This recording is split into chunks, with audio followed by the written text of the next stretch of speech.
For the family whose child was brutally and horrifically taken from them, and the murderer does not have a resolve or does not have an answer to why that family is never going to get closure, does that mean they would never forgive? That is what I struggle to understand.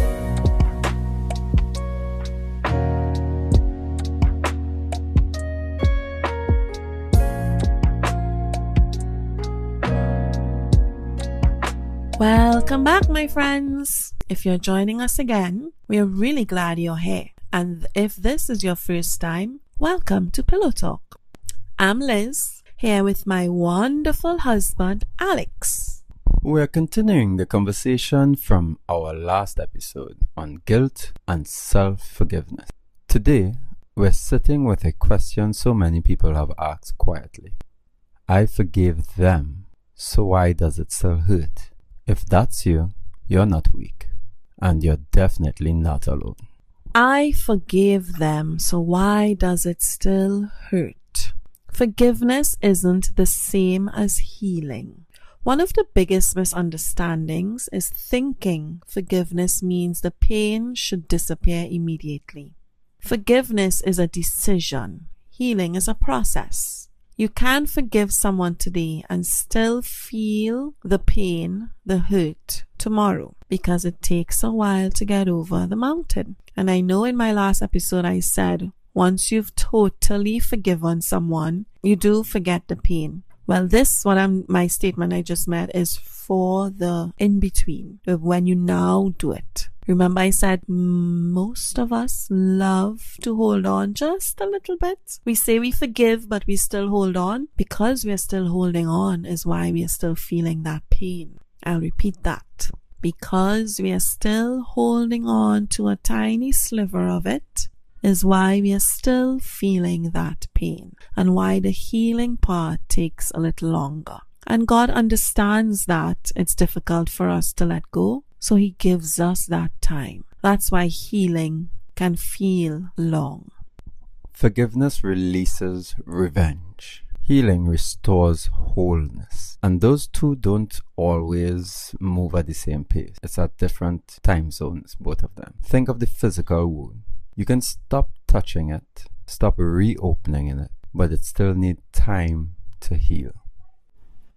To help you understand a little more of what we're talking about, we have a few examples to share, a few scenarios. Scenario 1.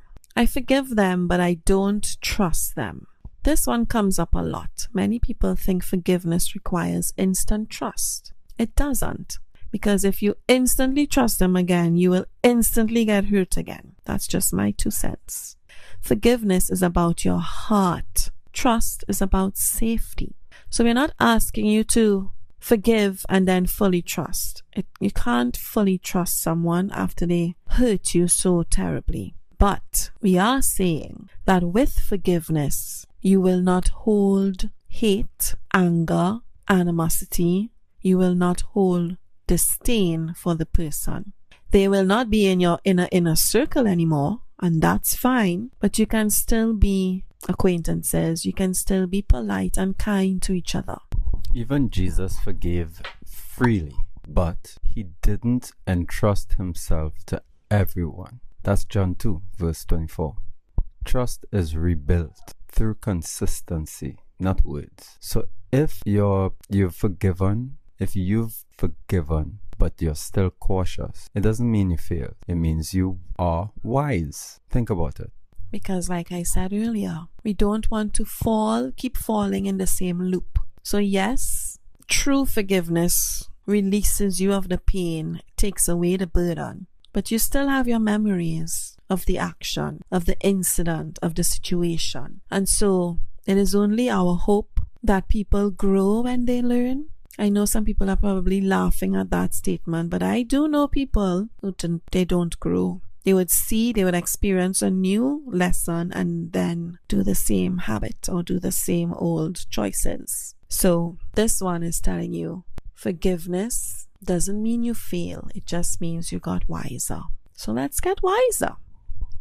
Scenario 2. I forgave them, but the memory still hurts. Well, we just spoke about that. Some wounds are tied to our memory. Forgiveness doesn't erase the memory. It changes the power it has over us. That's where that releasing comes from. It releases the hurt. You see, when you hold on to hurt, you're giving your power. Remember I said that before? Don't give your power away. When I let your action keep me unhappy, you still have my power. So why am I giving you my power again? Nope, I'm not giving you my power. My power is for me.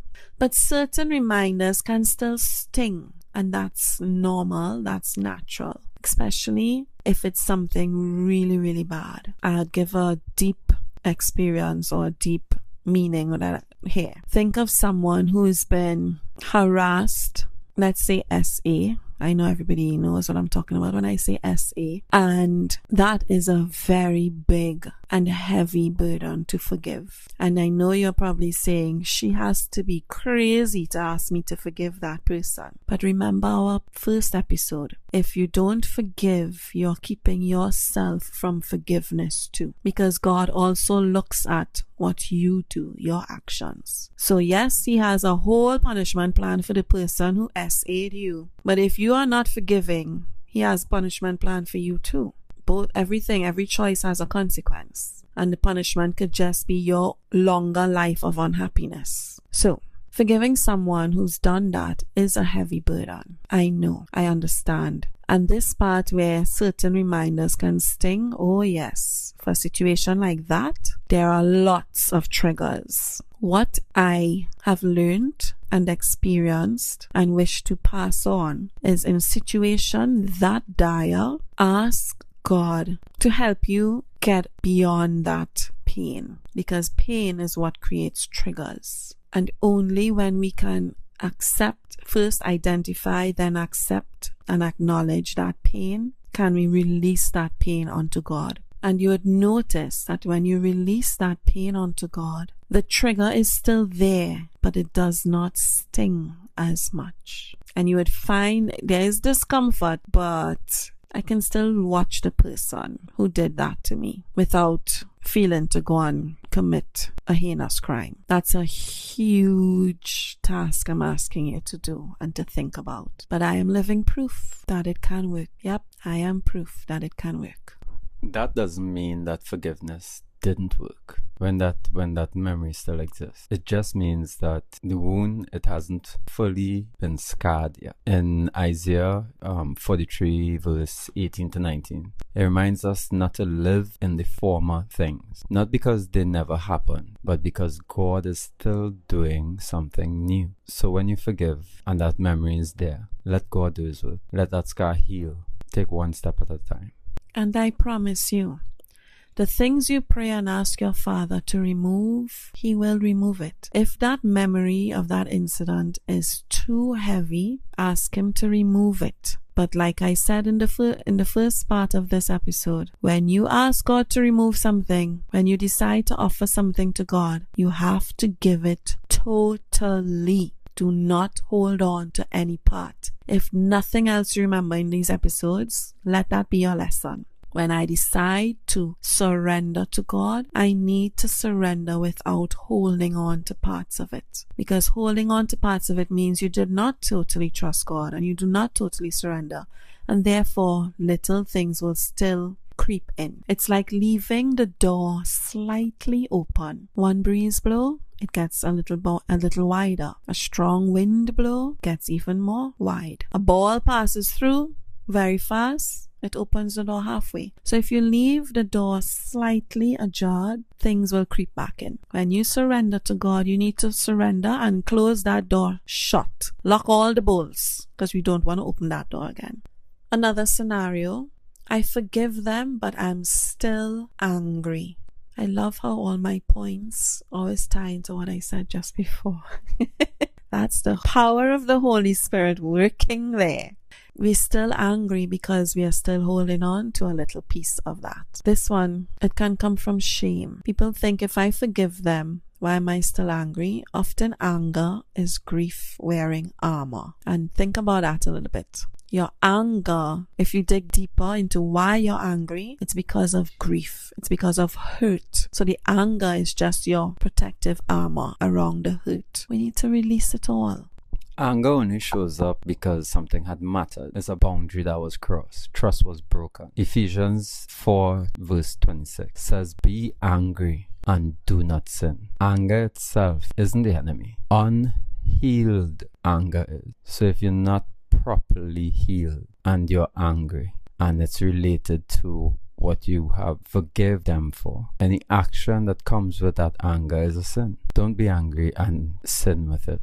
Know that something mattered to you. Know that the boundary was crossed. Know that trust was broken. But anger itself is not the enemy. It's unhealed anger. That is the pain. That is the issue. Focus there.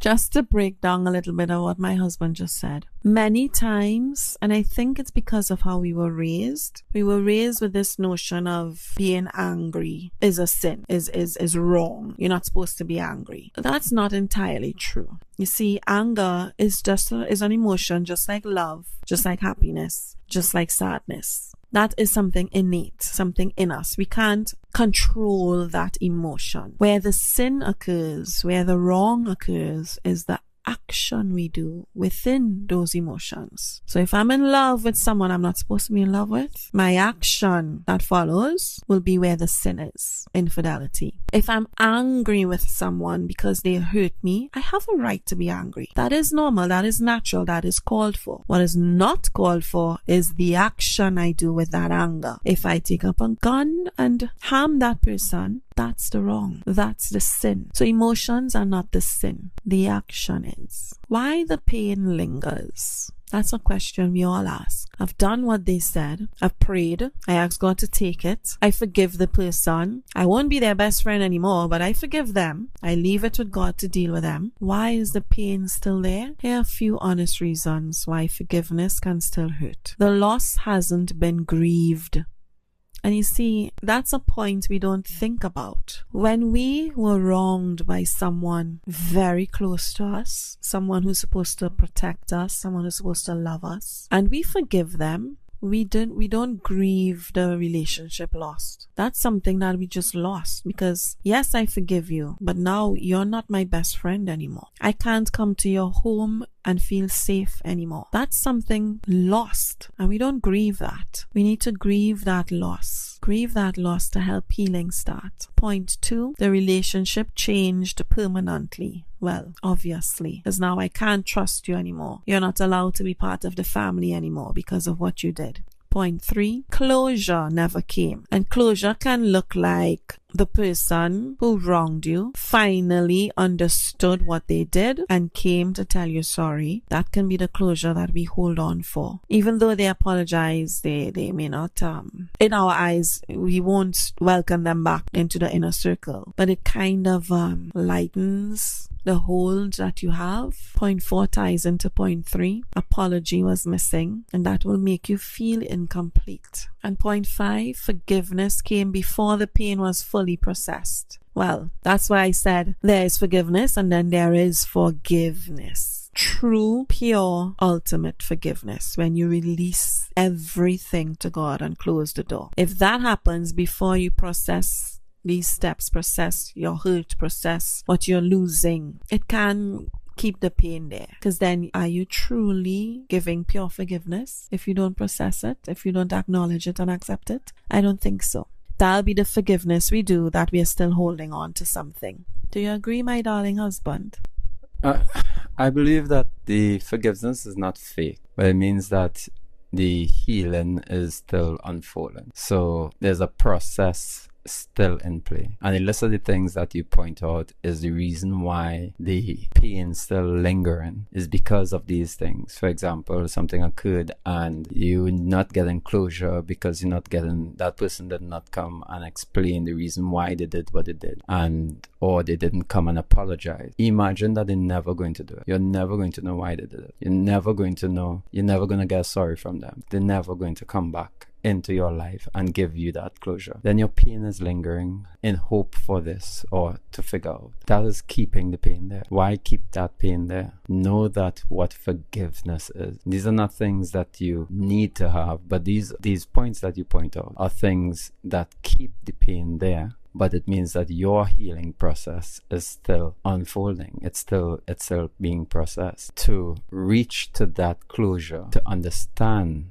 like you said, the true forgiveness of letting go, palm fully open, all fingers extended, is accepting these little points that lingers that pain. And if you put it into perspective, imagine that somebody cursed you out or you fell out badly with someone, whatever you discussed or whatever the cause was. 15 years from now, would you still be angry? If you think about that, and the answer is you can't see yourself still angry about the situation 15 years from now. If 15 years from now is not a good time, add it to 20. Point being is, if enough time passed, then you would not be affected by whatever it is.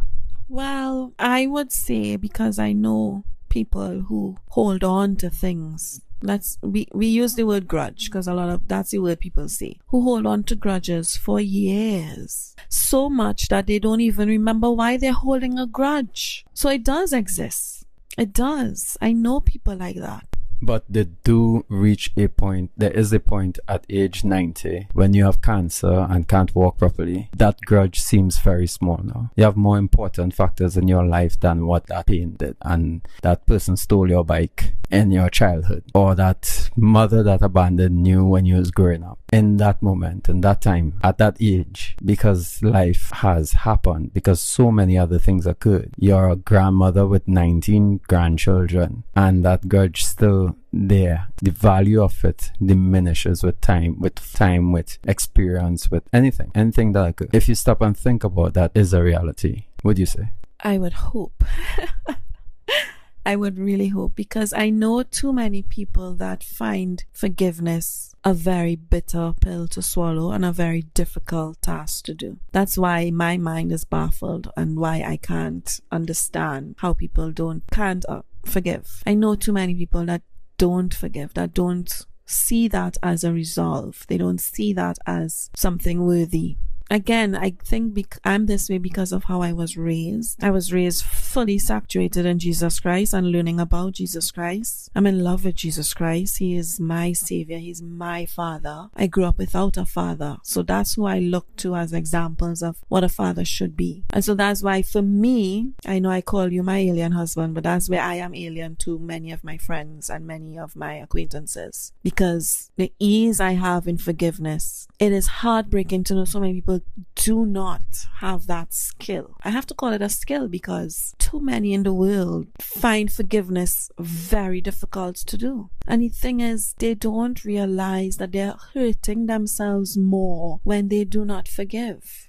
Because Jesus wants us to forgive. Yes. And the reason why they're not forgiven is because of the list of things that we listed out there. As in, the reason why they don't reach that forgiveness level is because the closure didn't come, the apology didn't come, the relationship changed permanently. The few things that we list out. So question, because I love to watch true crime. Yes, he gets scared because I could fall asleep watching true crime. For the family whose child was brutally and horrifically taken from them, and the murderer does not have a resolve or does not have an answer to why that family is never going to get closure, does that mean they would never forgive? That is what I struggle to understand. The problem is when you want to forgive someone, or you want to forgive a person or yourself, whichever one it would be, the things that stop your forgiveness, your healing process, are these things. You tell yourself mentally that you need to know the reason why it occurred. Do you need to know the reason? The answer is no. It is a hard no to swallow. There isn't. You don't need to know. You don't need to understand. You don't need to relate. It is a nice to have if you get that. If you get the reason, if you get the closure, if you get the apology, It helps your healing process, but don't depend on it. Because if you have to wait for it, how long will you wait for? If you have to get that reasoning, get that apology, get that justice, then you don't understand what forgiveness is. There's a huge difference. These are the things that keep us there. That is the point we are making. It is a huge and hard and difficult pill to swallow. But picture your future and tell me at what year you believe you would be able to come across or to forgive this situation or this scenario. And however long those years you add, consider that each year you add is a year of misery you add to yourself. There lies the problem. Thank you, my husband. Because, my beautiful listeners, that is the message we want you to take away. Forgiveness has to come from within you. It has to be your choice. Despite the closure, despite the things missing, despite the change that occurred permanently, you have to understand what God forgiveness is in order to get that peace and that freedom from the heavy burden of sadness, depression, and hurt. Why are we choosing to live with hurt? Why are we choosing to live with hurt? If I don't want to live in pain, then Lord, help me learn how to forgive properly, how to forgive totally. That should be your prayer. You know, in the movie, what's the name of that movie with Morgan Freeman, who was playing God? Bruce Almighty. Yes. And there was a line in that show that I always found profound, where he was speaking to the waitress, I think, and he told her, we pray to God for things, and then when we don't receive the thing, we think God is not listening or God is not there. But God does not send us the thing. God sends us opportunities to get the thing. So if you pray for patience, God is going to send you a plethora of scenarios and experiences to develop patience. And so if you pray for forgiveness, my darlings, that's why I'm begging you. If you pray and ask God to help you forgive, you have to learn to totally let go. Because He's going to send you experiences and situations where you have to face something uncomfortable and you have to learn how to walk away from it. That's how the forgiveness will start. So praying for things, God sends it in opportunity forms.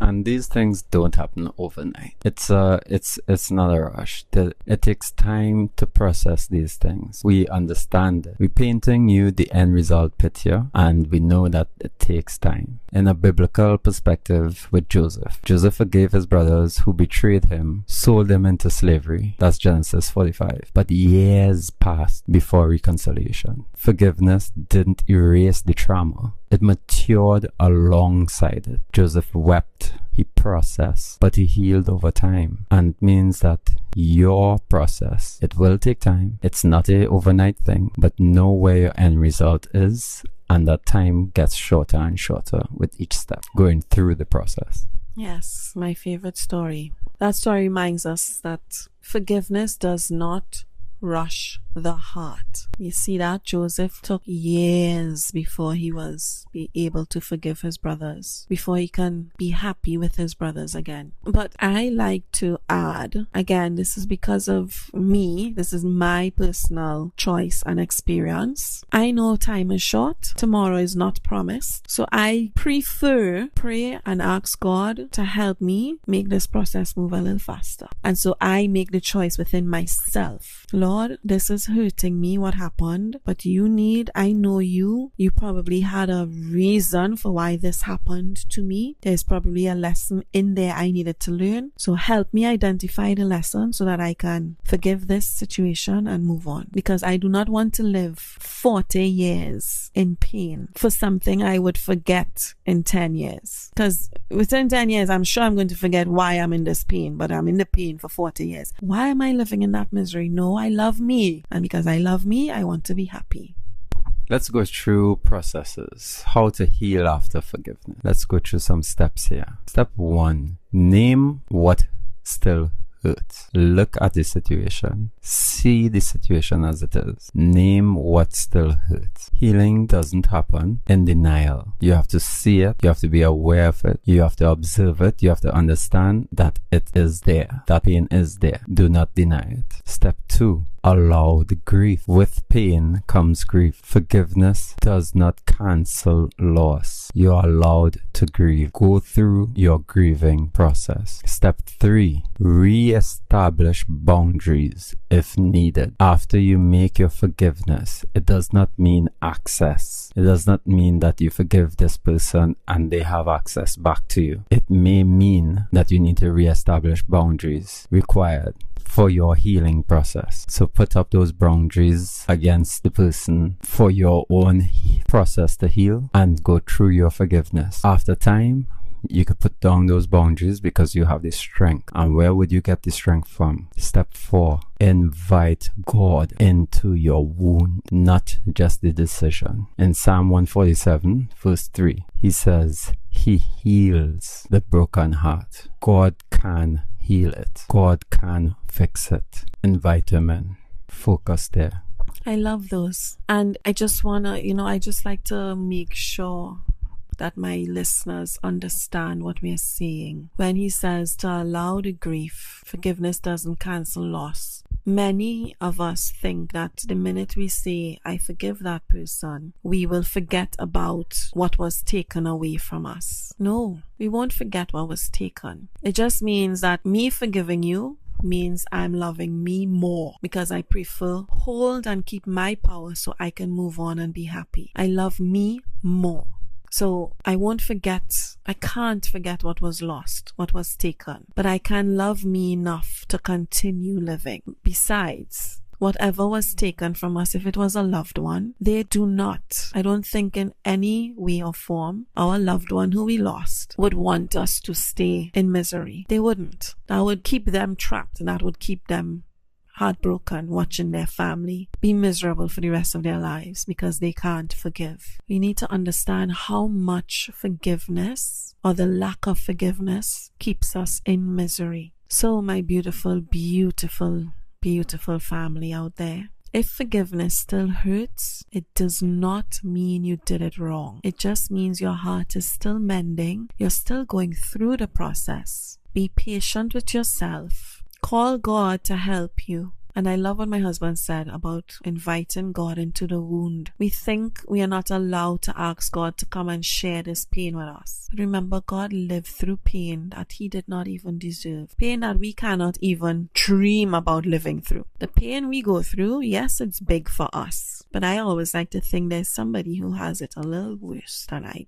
And God, Jesus Christ, definitely had it way worse and deserved none of it. So he knows exactly what we go through because remember, Jesus lived as a human first. So he knows exactly. So invite him. Come with me. See what I'm going through and show me how to get out of it. Be patient with yourself. If this conversation helped you in any way, please share it with someone you know. Please share it on your page. It may reach someone you don't even know that would love to hear what we are saying. And please, to help our family grow, subscribe, share, like the page, like the video, like the episodes. Remember, you can forgive and still need time. Thank you so much for joining us. This was Pillow Talk. We love you.